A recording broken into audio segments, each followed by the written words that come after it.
ஹரே கிருஷ்ணா. ஓம் நமோ பகவத்தே வாசுதேவாய. ஹரே கிருஷ்ணா. மகாபாரதம் ஆதிபர்வம் பார்த்துட்ருக்கோம். பாண்டவர்கள் குந்தி தேவியோட ஆலோசனையும் கேட்டுக்கிட்டு அந்த யாத்திரிகரான அந்தனர் கூட சேர்ந்து யாத்திரை செஞ்சு திரௌபதியினுடைய சுயம்வரத்துக்கு போகிறதுன்னு முடிவெடுக்கிறாங்க. அவங்க புறப்பட்ட நேரத்தில் வியாசதேவர் அங்கு வந்து ஒரு வரலாறு சொல்கிறாரு. ஒரு மகரிஷிக்கு அழகிய பெண் ஒருத்தி இருந்தா. முந்தைய பிறவிகளில் செய்த கர்மங்களின் விளைவாக அவளுக்கு திருமணம் நடக்கலை. அவள் சிவபெருமானை நோக்கி கடும் தவம் செய்கிறா. அந்த சமயத்தில் சிவபெருமான் அவள் முன்னால் தோன்றி வேண்டிய வரத்தை கேட்கும்படி சொல்கிறாரு.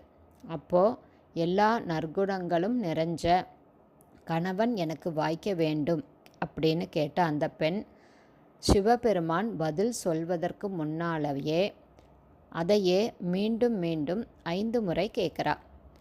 அதை கேட்ட சிவபெருமான் உனக்கு 5 கணவர்கள் வாய்ப்பார்கள் அப்படின்னு வரமளிக்கிறார். அந்த பெண் ஒரு கணவனைத்தான் நான் மனதால் வரிப்பேன், ஏன் இப்படி எனக்கு வரம் கொடுக்குறீங்க அப்படின்னு முறையிடுறா. அப்போது எல்லா நற்குணங்களும் நிறைஞ்ச கணவனை வேண்டுவதாக நீ 5 தடவை என்னை கேட்டிருக்க. அதனால தான் நான் இப்படி உனக்கு வரத்தை கொடுக்க நேர்ந்தது. உன்னுடைய அடுத்த பிறவியில் இது நடந்தேறும் அப்படின்னு சொல்லி பரமசிவன் மறைஞ்சு போகிறாரு.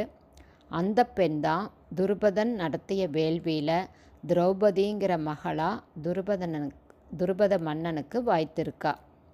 அவள்தான் உங்களுக்கு மனைவியாக போகிறா, இது நடந்தே தீரும் அப்படின்னு முதல்லையே வியாசதேவர் இந்த பாண்டவர்கள் சுயம்வரத்துக்கு கிளம்பும் போதே சொல்லிடுறாரு.